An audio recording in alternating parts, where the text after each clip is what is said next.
พระติทาไรรัตนะผ่านแผ่วพระเกี้ยวเจ้าตั้งสามประการหมายมีพระพุทธพระธรรมพระสงฆ์อันเป็นสารณะ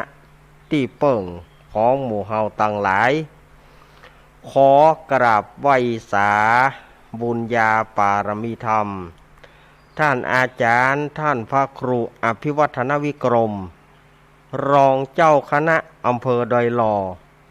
ผู้อำนวยการสถานีวิทยุมวลชนคลื่นสีขาวเพื่อชาวประชาเจ้าอาวาสวัดปากตางเจริญ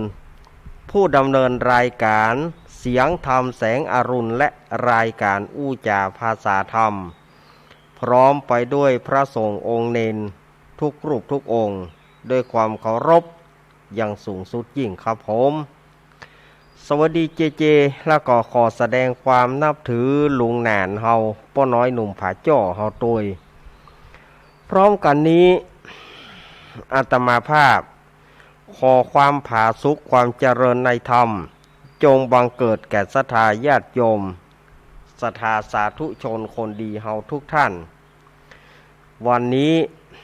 รายการสารธรรมยามบ่ายยามแรงช่วงธรรมะเพื่อชุมชนทางสถานีวิทยุมวลชนคลื่นสีขาวเพื่อชาวประชาและเครือข่าย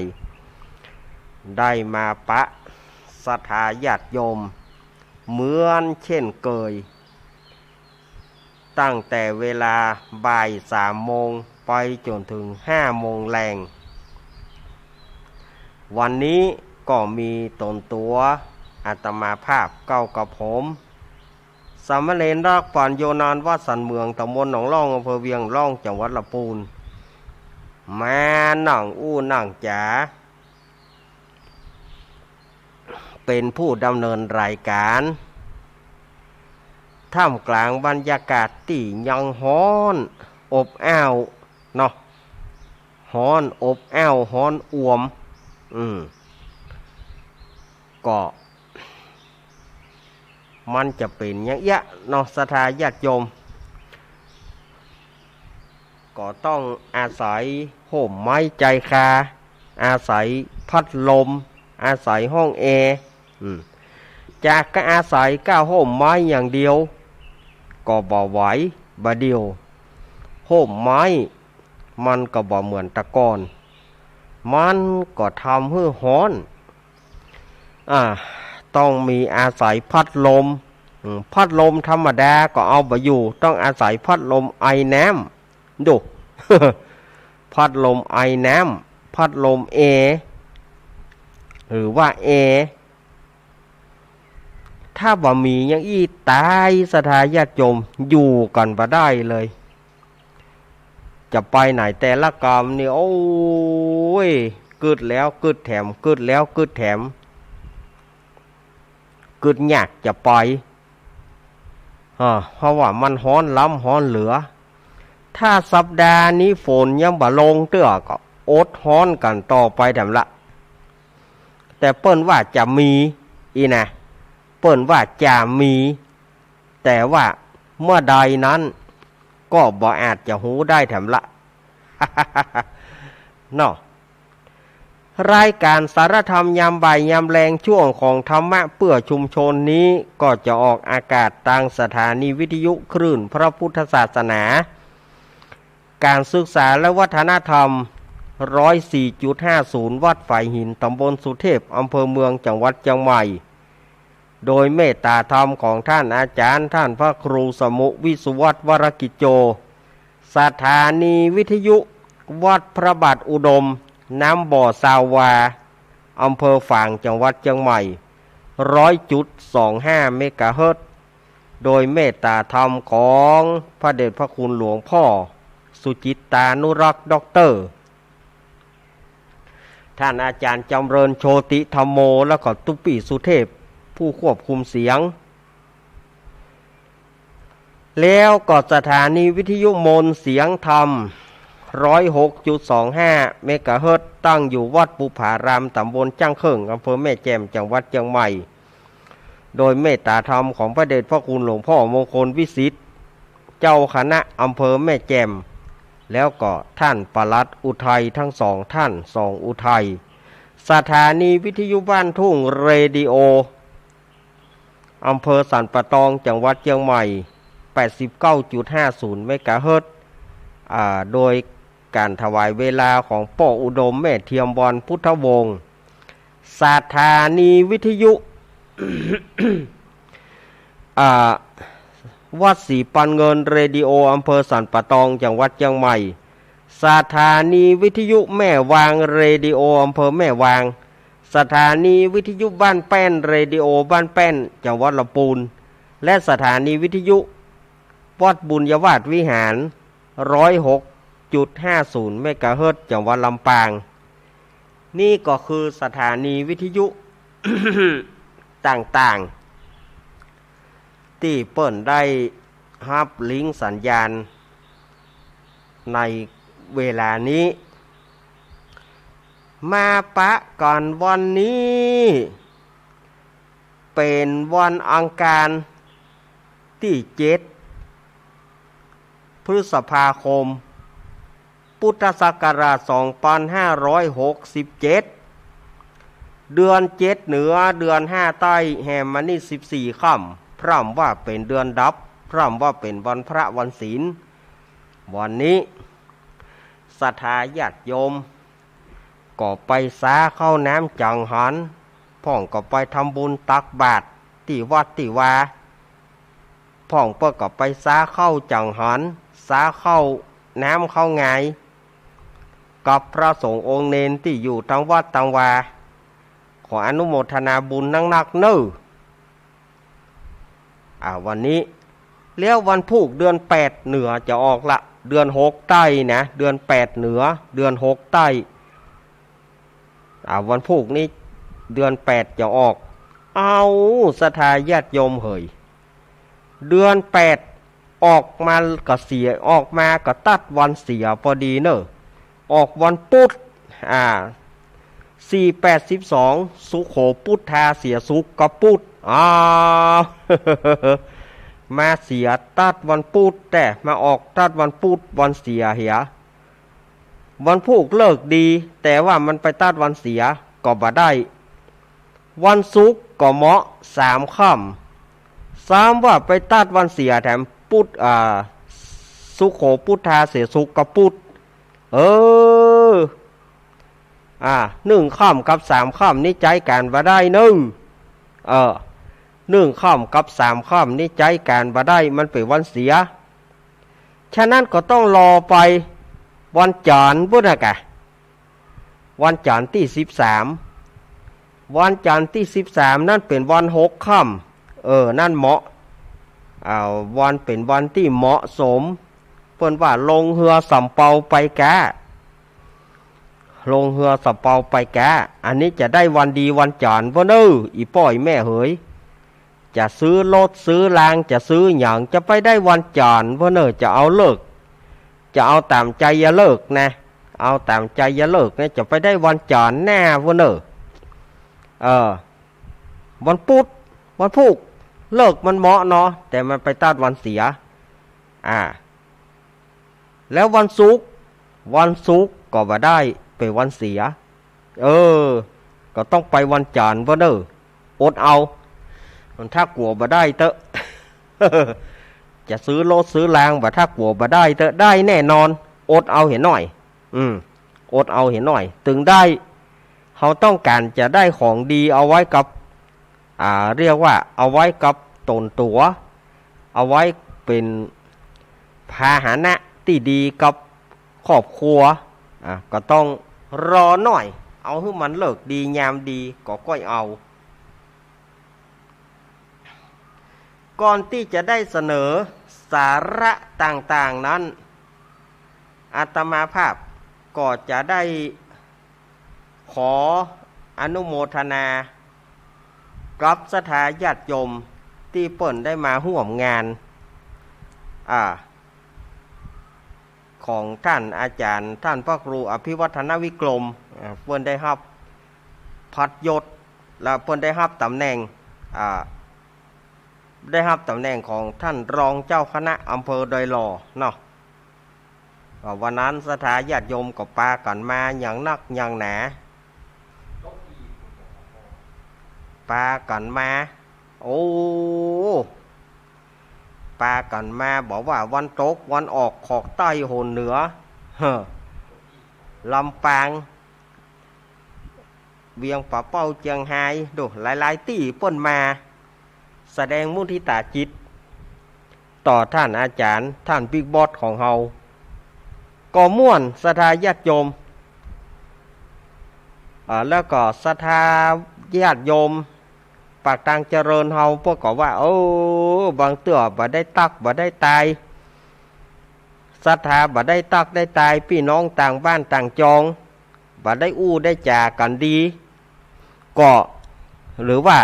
อาหารการกินอาจจะเลี้ยงบ่กุ้มบ่ปอขออภัยในความบัดสะดวกด้วยเนอะเพื่อก็ฝากไว้เนาะอามาก็มาถ่ายทอดกับศรัทธาญาติโยมแห่งกำหนึ่งว่าเตื้อก็มันของอย่างอี้เนาะคนส่วนหลายมาเฮากะก็บ่ถูกบางทีเฮากะนักก็เปิ่นมาน้อยเฮากะน้อยเปิ่นมานักเฮาบ่จ้างกะเฮาก็บ่จ้างจะอู้เปิ่นมาโลก็เอาคนนั้นก็มาคนนี้ก็มาตักพ่องบ่ตักพ่องจะไปว่ากันเนาะ ก่อนนี้ก็ท่านบิ๊กบอสแล้วก็ศรัทธาปากทางเจริญทุกหลังคาก็ขออนุโมทนาตัวได้ตักตายพ่องบ่ได้ตักตายพ่องขออภัยกับในความบัดสะดวกนี้ตัวเนาะเมื่อมาปะกันนะวันนี้เป็นวันที่7เมื่อวันเสาร์ที่ผ่านมาก็เป็นวันสำคัญนั่นก็คือวันชัดมงคลวันชัดมงคลผ่านไปละก็ยังเหลือแถม2 งานอยู่ที่ในเดือนพฤษภาวันแรกนั่นเป็นวันแรงงานแห่งชาติเนาะวันที่1นั่นเป็นวันแรงงานแห่งชาติผ่านไปวันที่4เป็นวันชัดมงคลผ่านไปแต่ว่านี่เปิ้นชดเชยให้หยุดแต่ว่านี่นะเปิ้นชดเชยให้ส่วนราชการต่างๆธนาคารก็ดีอย่างก็ดีแต่ว่านี่เปิ้นหยุดชดเชยให้วันชดเชยวันชัดมงคลให้แต่ว่าเปิ้นก็หยุดไปวันนี้ก็เริ่มทำงานกันละวันที่10ก็เป็นวันสำคัญแถมแล้ว เป็นวันสำคัญอย่างท่านอาจารย์เป็นวันพืชมงคลจะรดพระนางคันแรกนาขวัญ เปิ้นเอาว่าวันพืชมงคลจะรดพระนางคันแรกนาขวัญวันนั้นไผเอาพืชผักผลไม้กล้วยอ้อยก้าเข้าก็ดีพืชต่างๆถั่วงาถ้าไผเอาไปปลูกวันนั้นวันพืชมงคลเป็นวันเสียนะท่านอาจารย์เป็นวันศุกร์ญาติโยมถือเอาว่าเจ้าเปิ้นตังเจ้าหลวงตังในหลวงองค์พระเจ้าอยู่หัวของเฮาเปิ้นปลูกได้เปิ้นถือว่าวันนั้นเป็นวันพืชมงคลเฮาเอาไปปลูก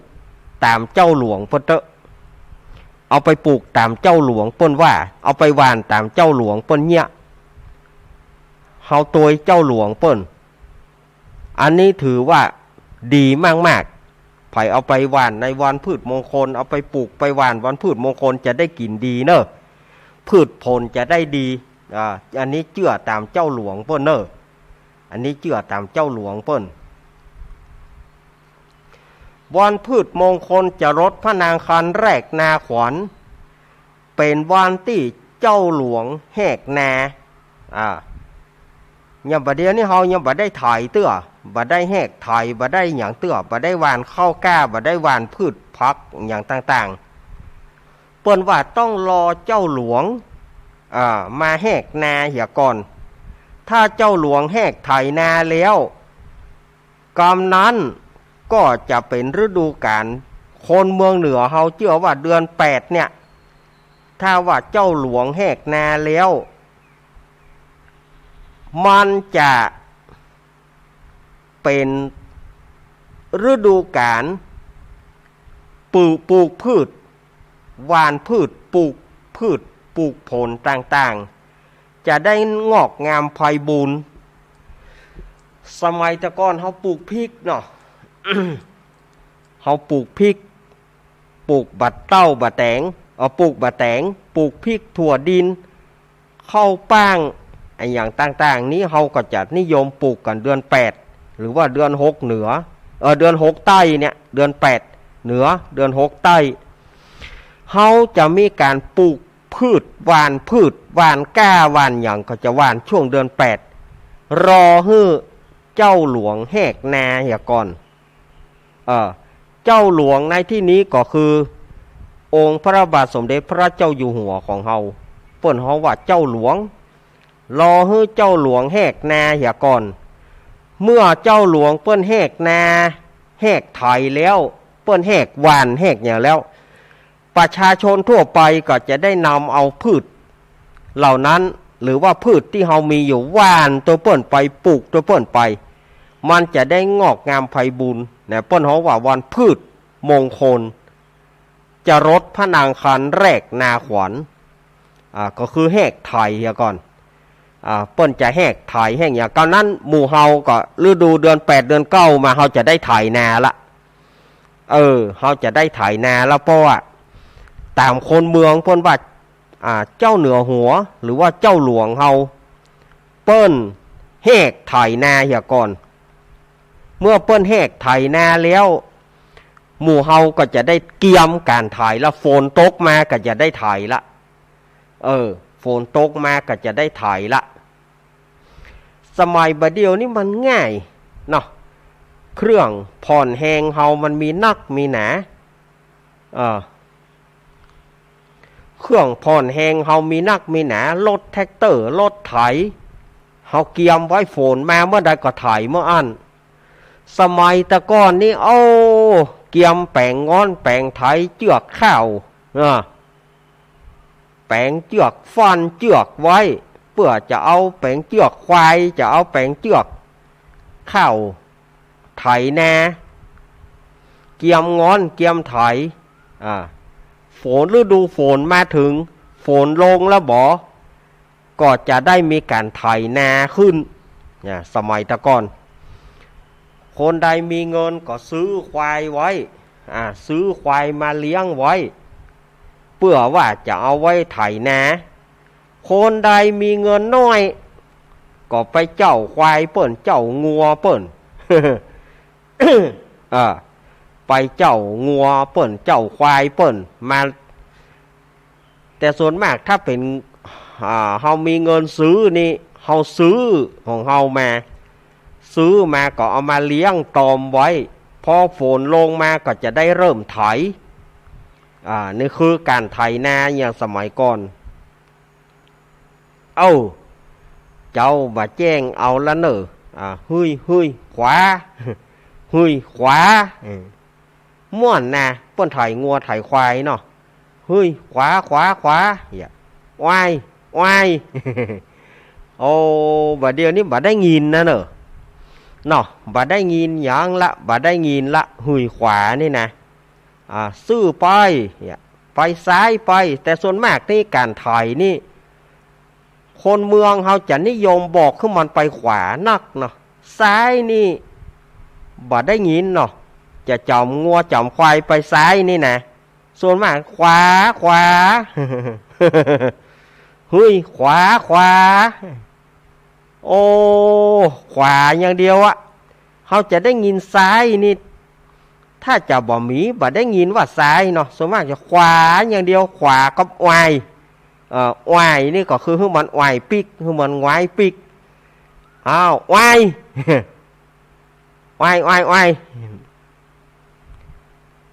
กระตุกเจือกของมันวายไป ขวาขวาเฮ้ยขวาโอ้สมัยก่อนมันม่วนนะเปิ้นฤดูการไถนาจากงัวจากควายแล้วก็มีควายเล็กจากยุคงัวยุคควายแล้วก็ บ่ไหวละไถนาบ่ม่วนใจงัวใจควายตุกกันฝนตกก็จำเป็นได้ไปไถน้ำท่วมก็จำเป็นได้ไปไถตื่นเจ้าอินดูงัวอินดูควายเหมือนกันนะสมัยก่อนๆไล่เปิ้นลูกฟาดเปิ้นลูก แต่นะไปไถนาตีสามตีสี่เนาะบ้านมันจะฮ้อนลูกตีสามตีสี่ไล่งัวไล่ควายไปละเอ้ยห้องไล่ลุก มันก็กำลังนอนม่วนเนาะมันหังกวมมันรับม่วนเนี่ยหรอฝนก็ตกพรำไล่งัวไล่ควายฟาดไปไม้ฟาดไปฟาดไปสถาญาติโยมฟาดไปตีไปหญ้าก็บ่ได้กินเปิ้นหันหญ้าก็บ่ได้เปิ้นจะไปกินก็บ่ได้ฟาดเปิ้นไถนาบ่แล้วไปขวาแล้วเปิ้นก็มีการขอสุมาตัวนะถ้าเรียบร้อยแล้วเปิ้นก็มีการมัดมือเอาเข่ามานะเป็นมือมัดเข่าควายนั่นนะมัดห้องเอาขอนควายบางที่บางแห่งมีเผียวไก่ต้มปุ่นบางที่บางแห่งก็มีอย่างของเข้าสุกของกินอย่างมามัดมือตือขวานงัวควายเพื่อขอสุมายามเมื่อได้บุบได้ตีได้ใจได้สอยป้อมได้กินอิ่มกินเต็มได้บุบได้ด่าพ่องมันตึงมีหรอคนเฮายามไถนานะสุมาเตอะเนาะไปนาจ้าฮะเนอะขาใจแล่ จะเอาตันใจฟาดไปเตือกตาบอดก้า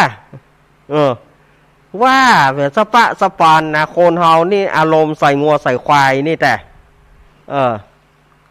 ตาบอดตาลมนาจ้าเตี้ยๆนกก็ได้อย่าสั่นมุยนกเขานะ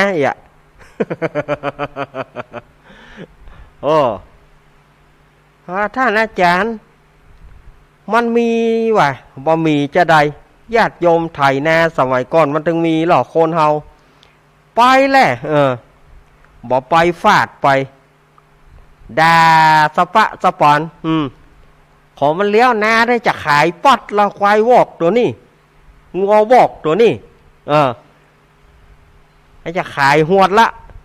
มันตึงโจมไปสปะสารพัดสารพันตีต่อว่างัวต่อว่าควาย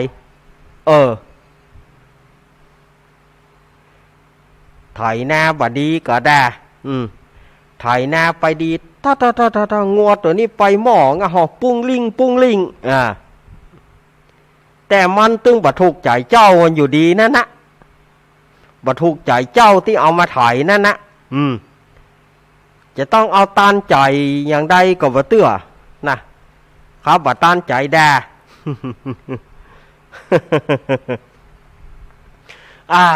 สารพัดสารเพเนาะสมัยก่อนไถนาไถงัวไถควายยามมีถ้าว่าเป็นควายลูกติดนี่ซ้ำหายควายลูกติดนี่นะก่อนว่าเอาตัวแม่มันก็บ่ได้ไปย่ำตะก้าเพิ่นไปย่ำตะก้าเพิ่นไปแงบไปเลมก้าเพิ่น ก็เฮามัดไว้ติ่งก็แง่ แม่มันก็บ่เป็นอันไถนาแต่ละถ้าฝ่ายเอาควายลูกติดมาใส่นานี่นะเอามาไถนานี่นะอีดหน่อยแล้วควายน้อยเนาะจะว่าคือมันก็บ่ได้มันน้อยมันหายเอาอยู่กับบ้านก็บ่ได้แง่เป็นที่รำคาญเอาไปโต่งตัวไปมัดก็บ่ได้แง่แม่มันได้ถ่ายน้ำละแม่มันก็ง่วงเอาละถ้างัวนี่เฮาเอางัวปูลูกถ้า ถ้างัวนี่ยังแควนหน่อยเฮางัวปูไถนาเฮาเบางัวแม่ไถนาแต่ถ้าควายนี่เฮาเอาตึงควายปูควายแม่ไถนาควายนี่เอาได้ถึง2แบบนะงัวแม่ควายแม่ก็ไถนาได้ควายปูก็ไถนาได้แต่ถ้าเป็นงัวนี่งัวแม่บ่ไถนาเอาก็งัวปูไถนางัวนี่มันค่อยมีปัญหาเท่าใดแต่มันก็มีตัวลึกตัวลื่นมันก็มีพ่องนั่นนะอันตัวลึกมันก็ตึงลึกเรียบร้อยแล้วก็ปุ่นกาดตีดกับกาดเสาตรงพ่อบด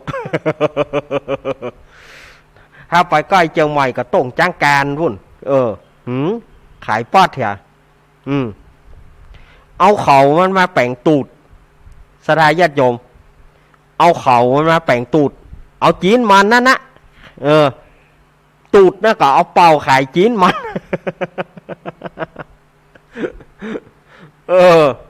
เนาะตูดนั่นนะเปิ้นทำด้วยเขาควายหรอเปิ้นเจาะหูเหี่ยเจาะหูแล้วก็ตัดปลายเลี่ยมมาออกเหี่ยหอปากเขาเป่าสื่อนั่นปากเป่าสื่อปลายมาหั่นสมัยก่อนไปขายจีนเนาะโอ้จีนมาแล้วโลเนี่ยฟังเสียงตูดนั่นเถอะเสียงตูดตูดตูดตูดเนี่ยไปว่ารถขายจีนมาละโอ้ตูดมาเราเฮ้ยตูดขายจีนมาละ แล้วอาตมามีคนอัจฉริยะนะลุงสายนี่แกเป็นคนบ้านเวียงหนองล่องนะ เขาห้องลุงสายฟินลุงสายนี่บ่ได้ใจเขางัวเขาควายแกใจใบบะเปล่าเอาใบบะเปล่าเนี่ยมาปันกันเอามาแป่งตูดแล้วเสียงของเปิ้นม่วนนะของลุงสายนะแต่ก่อนถ้าไปที่ไหนล่ะเป่าตุลูตุลูตุลูตุลูตุลูตุลูปู่สายมาแล้วเว้ยขอซื้อจีนหน่อยเหรอเฮียจีนแห้งกับจีนดิบกายเนาะแต่ส่วนมากนี่ก็จะใช้เขาควายเนี่ยเอาแป่งตูดมันวิถีชีวิตแต่ก่อนมันม่วนไปอย่างหนึ่งไถนาและไถนาเฮาก็ได้กินจริตแมงจรเด้อหรอเฮาใจว่า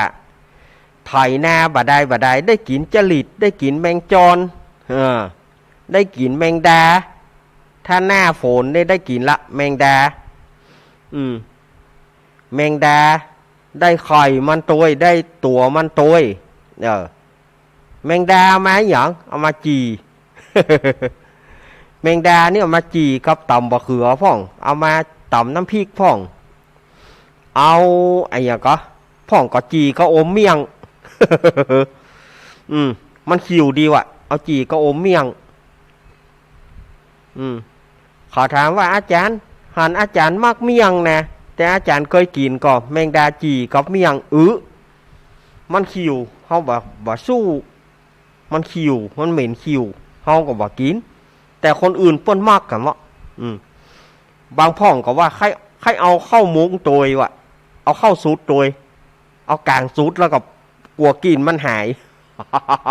อันนี้ก็นักเกยพ่องเนาะนักเกยพ่องแก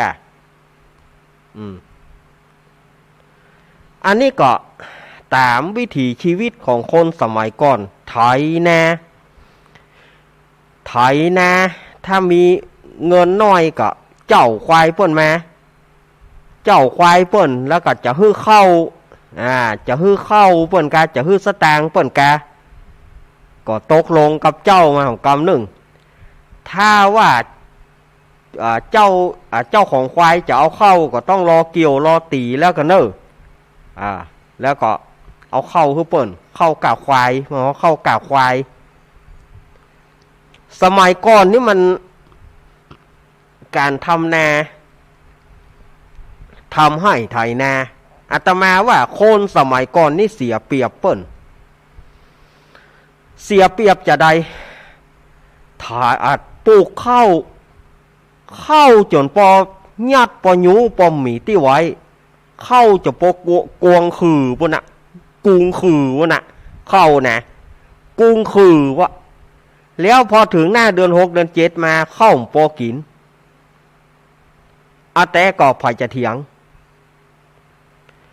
เข้าจะปอกุงคือวะแล้วพอถึงเข้าปอกินเนี่ยอย่างเข้าปอกินก็หังอ้าวเข้ากะน้ำเนาะกะเปิ่นทำน้ำกะเปิ่นไปเจ้าของเมืองเนี่ยเปิ่นทำน้ำเข้ากะน้ำไปเข้ากะควายไปเข้ากะนาไปเข้ากะนานี่อย่างเจ้านาเปิ่นเจ้าของนาบัดใจจะแบ่งเกิงสดาญาติโยมเหยเจ้าของนาบัดใจว่าจะแบ่งเกิงกับคนทำนาเจ้าของนาเอา2ส่วนเกิงสมมติว่าได้อยู่ได้อยู่5ส่วนเนาะเจ้าของนามาเอาไปละ2ส่วนเกิงแล้วส่วนว่าคนทำนาอย่างเขาไปเจ้าเพิ่นน่ะเขาจะได้ส่วนเกิงหรือบางทีก็ได้เกิงส่วนไหนกะควายกะนากะคนมาช่วยเพื่อเลี้ยวเพื่อยาได้หมีละเข้าหมดลึงละแต่ก็หมีละเข้าหมดเดือน6เดือน7มาหมีละเข้าสมัยตะก่อนนี่ปลูกข้าวเจ้านาเฮาเสียเปรียบกู้อย่างกู้อ่านน่ะเสียเปรียบเข้ากะน้ำกะควายกะนากะคนมาช่วยวะ โอ้มันเลยบอกคุ้มค่ากันไปบัดเดี๋ยวนี้ตั้งบ้านอาตมาไปสวนไปหมดละบ่ม่วงแต่ก่อนก็ไปสวนลำไยเอาเข้าบ่ลำไยยิ้มใส่เจ้ามากะงะเกเงะอย่าสดายญาติโยมเหยถ้าถึงฝนตกมายิ้มใส่เจ้ามากะงะเกเงะยิ้มใส่เจ้ามันข้าวปลูกมันกระแตกราคาก็บ่มีวันเดี๋ยวนี้ฟอนปลูกบ่ม่วงถ้าราคามันแพงห้องบ่ม่วงถ้าราคามันถูกห้องบ่ม่วน อย่างที่อาตมาว่าเมื่อวันการก่อนนั้นนะบ่ม่วงยังบ่ม่วงถ้าว่ามันเป็นยกตัวอย่างบ่ม่วงมหาชนกถ้ามันงามมันราคามันแพงห้องมหาชนกแต่ถ้ามันถูกห้องเหงากุ้งงกมะม่วงเหงากุ้งงก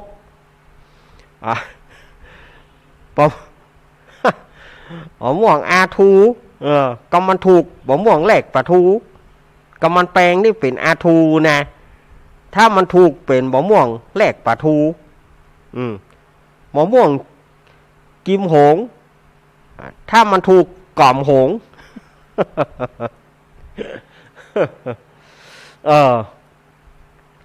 มันเป็นอย่างนี้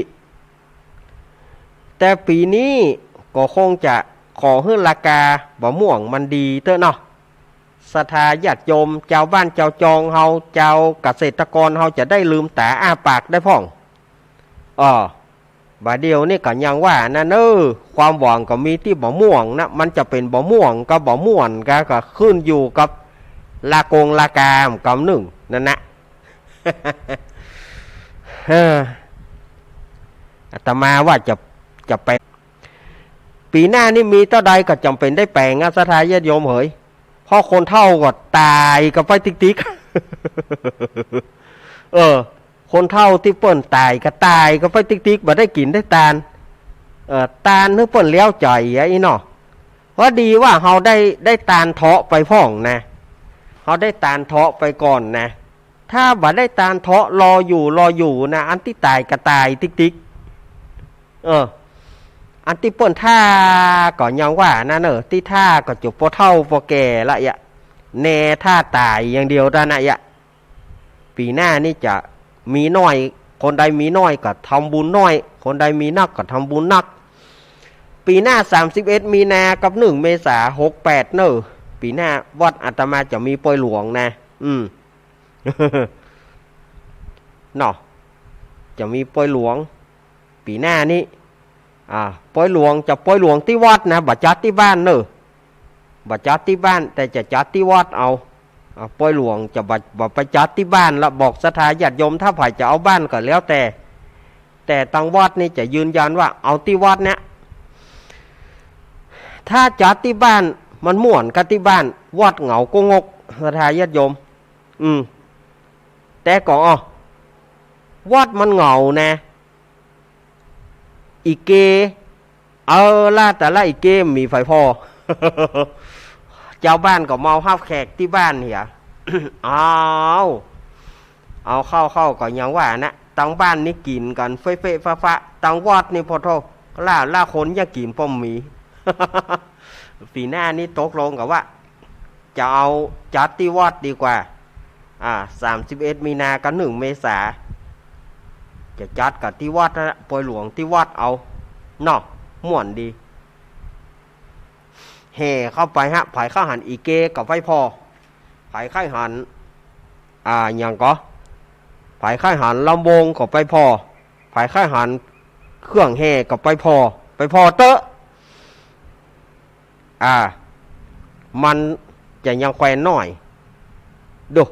อันนี้อู้ไปถึงปุ้นนะ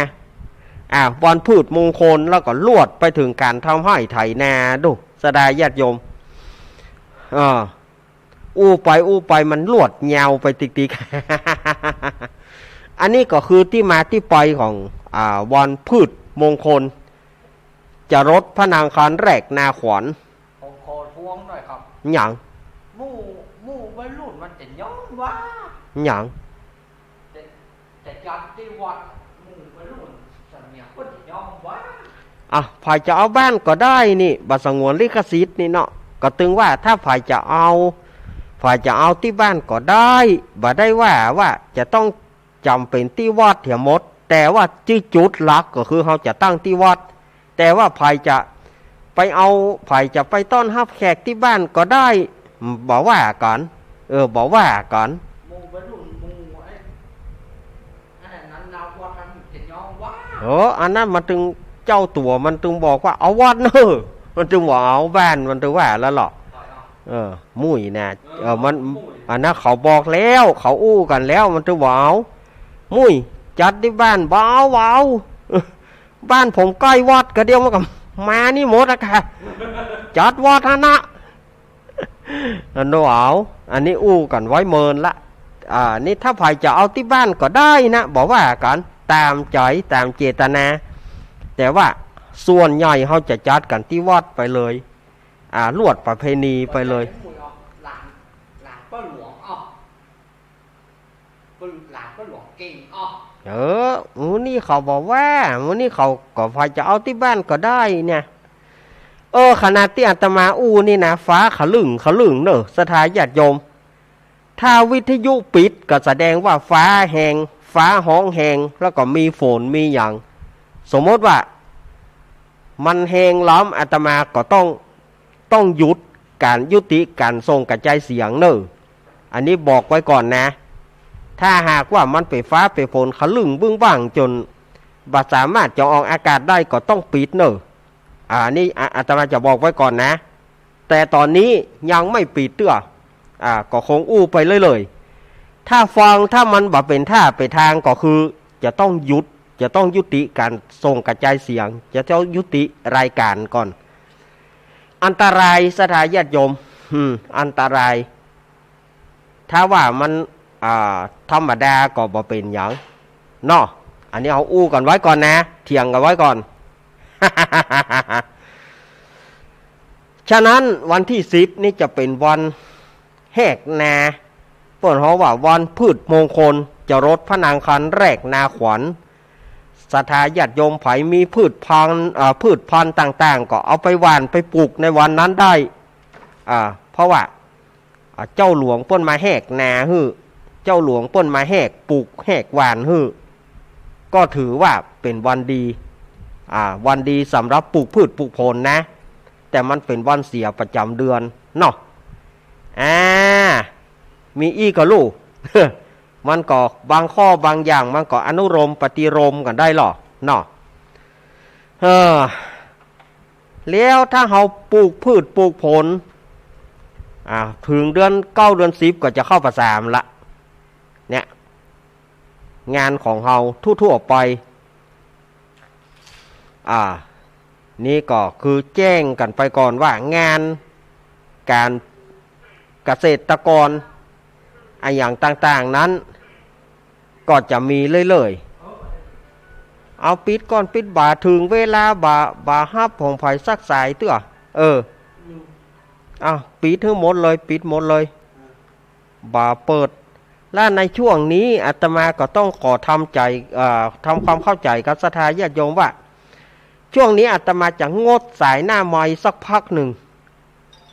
อาตมาจะงดสายหน้าไม้สักพักหนึ่งเพราะว่าตั้งอย่างว่าอาตมาเสียแม่ไปแล้วเนาะหลังจากที่เสียแม่ไปกับมันบ่มีแก่จิตแก่ใจอย่างที่จะดำเนินรายการนี่ถ้าว่าศรัทธาญาติโยมบ่ขอจนได้จนเป็นนี่อาตมาภาพเองก็คงจะคือว่าจะงดสักพักหนึ่งเหมือนกันแต่ว่าถ้างดแล้วเฮาก็บ่ฮู้ว่าไผจะมาแทนเฮาแหมะมันบ่มีผู้แทนแหมะนะฉะนั้นการจัดรายการช่วงหลังๆนี้อาตมาก็ขอสุมาอภัยญาติโยมมันบ่มีสมาธิหลายๆอย่างอาตมาขอทำความเข้าใจญาติโยมว่าช่วงนี้อาตมาก็ยังไม่เปิดสายหน้าไม้เตือนเนาะญาติโยมจะไปโคดเนอะจะไปโคดไปเกียดกันเนาะว่าท่านอาจารย์ยังบ่เปิดสายหน้าไม้นะมันบ่มีแก่จิตแก่ใจมันบ่มีความพร้อมอย่างสักเท่าใดแล้วมันอากาศก็ร้อนโดยบางทีอาตมาก็กลัวว่าจะถ้าหับสายหน้าไม้บางทีอาจจะใจกรรมที่มันบ่เหมาะบ่สุภาพออกไปมันจะเป็นกรรมนินทามันจะเป็นที่บ่งามอาตมาของงดหน้าไม้ไปสักว่างสักอาทิตย์2อาทิตย์กาอย่างกาแล้วอาตมาก็จะมาเริ่มเปิดสายทำไมเมื่อใจดีๆก่อนเนาะ เนาะมันใจดีๆก่อนบ่ใจดีๆแล้ว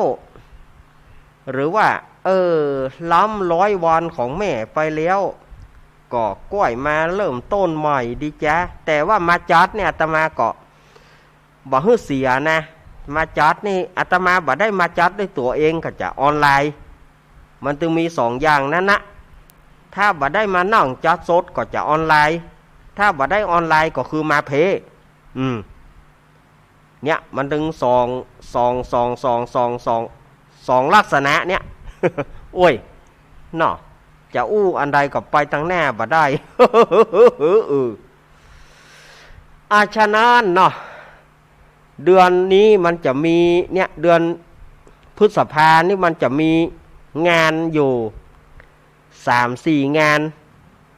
อย่างเช่นว่างานวันแรงงานแห่งชาติอีเนาะที่เปิ้นหยุดไปวันชัดมงคลวันพืชมงคลแจ้งไปแล้วก็แถมวันหนึ่งก็คือวันสำคัญของพุทธศาสนาของเราก็คือวันวิสาขบูชาวันวิสาขบูชาเป็นวันที่ องค์สมเด็จพระสัมมาสัมพุทธเจ้าของเราเปิ้นได้ประสูติตรัสรู้แล้วก็ปรินิพพาน วันประสูติตรัสรู้แล้วก็ปรินิพพานก็คือวันเดือน8เพ็ญนะวันเดือน8เพ็ญหรือว่าเพ็ญเดือน6เพิ่นเรียกว่าวันวิสาขบูชาวันวิสาขบูชาศรัทธาญาติโยมเฮาก็จะได้ทำบุญตักบาตรใส่บาตรญาติโปกกันแถมแล้วจะได้ทำบุญใหญ่กันแถมแล้วเพื่อถวายเป็นพุทธบูชาธรรมบูชาสังฆบูชา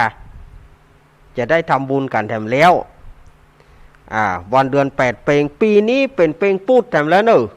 ศรัทธาญาติโยมปีนี้ตรงกับวันที่22พฤษภาคมเป็นวันเพ็ญปุถ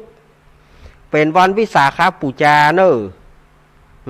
แจ้งไว้ก่อนวันที่22วันเพ็ญปุถศรัทธาญาติโยมเฮาจะได้ใส่บาตรเที่ยงคืนกันแถมแล้ว จะได้ใส่บาตรเที่ยงคืนกันแถมแล้ว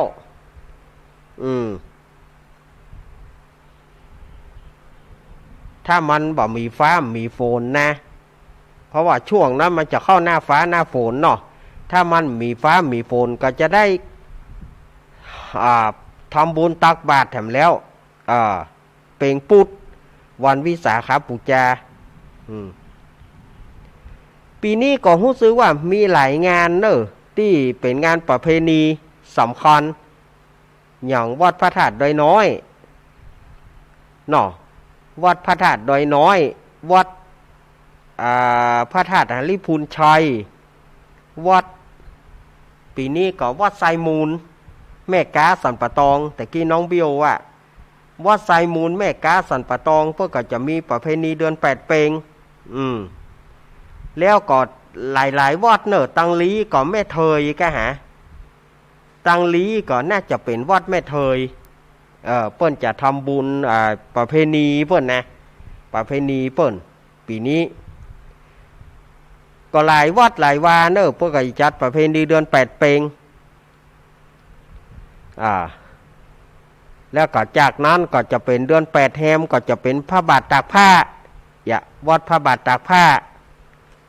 และจากนั้นก็เข้าเป็นเดือน9นะเดือน9ออก8ค่ำก็ปุ้นวัดแม่อีหอยวัดแม่อีหอยแล้วก็วัดน้ำดิบป่าซางหลายวัดหลายวาอยู่นะเดือน9เปงก็ห้วยปันจ้อยสลีจอมตองห้วยปันจ้อยวัดพระธาตุสลีจอมตองนี่เปิ้นก็จะเป็นงานเดือน9เปงมันจะไปเสี่ยงสูตรก็ใกล้เข้าภาษาวะนะ ก็คือเข้าภาษาพวกก็มดแล้วเนอะประเพณีประเพณีต่างๆวัดบ้านเวียงหนองล่องก็วันที่13-14เนี่ยเนอะวันที่13-14ที่วัดบ้านเวียงหนองล่องก็ใกล้วัดอาตมาฮะนะใกล้วัดอาตมาฮะนะบ่ไกลวัดอาตมาเปิ้นก็ยังมีงานประเพณีส่งน้ำพระธาตุเหมือนกันวันเวียงหนองล่องมันก็ยังว่านะเนาะช่วงนี้ก็หัวป้นก็ก้นยางนะสถาญาติโยมเนาะหัวป้นก็ก้นยางเพราะอย่างใดบ้านเฮาเลี้ยวบ้านเปิ้นเนี่ยเหมาะใส่วันเปิ้น ใส่วันบ้านเปิ้นไปใส่บ้านเปิ้นเพราะว่าหยังเปิ้นมาของตัวไปของเปิ้นหมูไปก็ไก่แม่นั่นนะเรียกว่าหมูไปก็ไก่แม่หมูบ่ไปก็ไก่บ่แม่นั่นนะ เปิ้นพอล่อเปิ้นพอวัดไหนเฮาไปหาเปิ้นแกเปิ้นมาหาเฮาเท่าใดเฮาไปหาเปิ้นเท่าใดเปิ้นพอกันนี่อย่าเปิ้นมาเฮาว่าหาบ่เดียวมันเก็บบัญชีไว้เก็บบัญชีเอาไว้เอามาพอมากี่วัด มาก็กาไว้มากี่วัดบ่มากี่วัดเมื่องานประเพณีบ้านอาตมาได้ป่อนกับคน10วัดป่อนนะป่อนคนละ10หัววัด10หัววัดป่อน เพราะว่าถ้าเฮาคนเดียวก็อิดเนาะต้องอาศัยตุ๊กเจ้าตังละปูนมาช่วยกันเอาป่อนกับคนละ10หัววัดเนาะฮับคนละ10หัววัด10หัววัดเพื่อแล้วละตึมค่าได้ค่ามีอย่างสักอย่าง เพื่อแล้วละนอนแอบแมบสดายญาติโยมว่าเลี้ยวการแล้วงานละนอนแอบแมบมันตึมค่าได้ค่ามีอ่ะเขาว่าอันนั้นนะแจ้งซอหันหน้าไปทางไหนฟังเสียงว่าฮันเตอฟังเสียงฮันเตอเสียงมาทางใดก็ไปทางนั้น เสียงมาทางใดก็ไปทางนั้นนะไปเตอะมันตึงปะถ้าเสียงเครื่องไปทางใดก็ไปทางนั้นเสียงเครื่องมาไปเสียงเครื่องมีทางใดก็ไปทางนั้นไปซื้อฮะมันตึงปะไปเตอะนี่เนาะถามเฮาอิดก็อิดเนาะปอนก็ดีปอนก็เดียวหมอนั่นลากไปโฮงตาลน่ะเมาะจะเที่ยงของขายโซกับ รื่องของไอ้เชียนไอ้เชียนพี่เล็กไอ้เชียนกับไอ้เบิ่มชื่ออะไรครับวิเชียนพงกูวิเชียนพงกูไอ้เบิ่มเหรอผู้ช่วยกำพลสีเปงหรือผู้ช่วยเบิ่มเนี่ยก็ไปปากันยะปานกันโจรว่าโทล่าตามล่าแขกเปิ่นกับปอแขกตัวแถมเสื้อเปิ่นมาจะทำบุญแถมเอาทำบุญก็ทำบุญนี่เนาะล่าตามล่าปอนกันคนละ10 หัววัดนะท่านคนละ10 หัววัดท่านฮับ10 หัววัดผมฮับ10 หัววัดโอ้ก็เดี๋ยวหงตาลเอาเน้นน้อยไปต่างเขาก็บอกเอาแถมหม้อขอเน้นน้อยไปต่างก็มาจะตาลบาเดียวนะขจายลากออกไปเห็นมั้ยป่อนปอนหงตาลพอเขาป่อนปอนแล้วท่านจะกินอย่างก่อมันก็ยังว่านะแต่มันก็ฉันบะลงเห็นมั้ยเฮาการงานเฮามีนี่นะมันอีดแล้วเขาจะชานก็ของหวานชานหน้าลอมในมันลอมเพียงไหนมันกินบะลง มันอีด อีดแต่นะมีงานแต่ละเตื่อนี่นะยิ่งปีหน้านี่สมัยนี่ปีหน้าประเพณีบวกปอยหลวงเนี่ยนะโอ้ยเจ้าค่ะใครห้อยใครห้อยตึกแต่ละขนาดเน้นจุ้ยนะเอาปีนี้เอาเน้นจุ้ยนะก็บางที่บางหงตาลบางหงก็เข้าใจนะเอาเน้นไปเนอะนิมนต์เน้นไปครับยังแขวนหน่อยเตื่อเน้นเขาไปตั้งปูนเนี่ยขอเอาท่านไหนลากเข้าไปแล้วลากเกิบป่มได้ชุบสุมาเตอองตีนฮ้อนโยกเขาลากเข้าไปอู้กันม่วนเนาะสดายญาติโยมเขาอู้กันม่วนนี่มันเวลาหมดเมื่อใดตอนหูคิงนะเอาละเนอะสดายญาติโยมอาตมาจะพักตีก่อนกรรมเดียวถ้าว่าสถานการณ์ยังเป็นปกติฟ้าห้องไก่บ่าห้องใกล้ๆบ่าขาลื่นบึ้งบ้างกรรมเดียว4 โมงอาตมาจะมาจัดต่อแต่ถ้ามันเกิดอุบัติเหตุขึ้นมาอาตมาจะต้องขอยุติการใช้เสียงทางวิทยุทุกคลื่นเนาะอันนี้เขาอู้กันไว้ก่อนนะ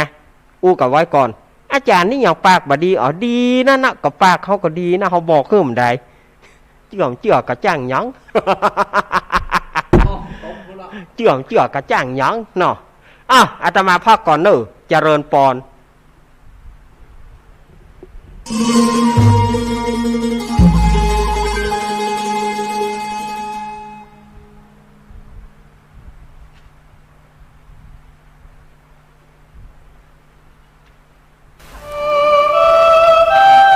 ชีวิตมนุษย์มีสุขมีทุกข์ดีใจเสียใจผ่านอุปสรรคและปัญหามากมายในแต่ละวันสงบนิ่งแล้วย้อนมองตัวเองวันนี้วันพระน้อมนำธรรมะสู่ชีวิตเตือนสติคนไทยทั้งชาติ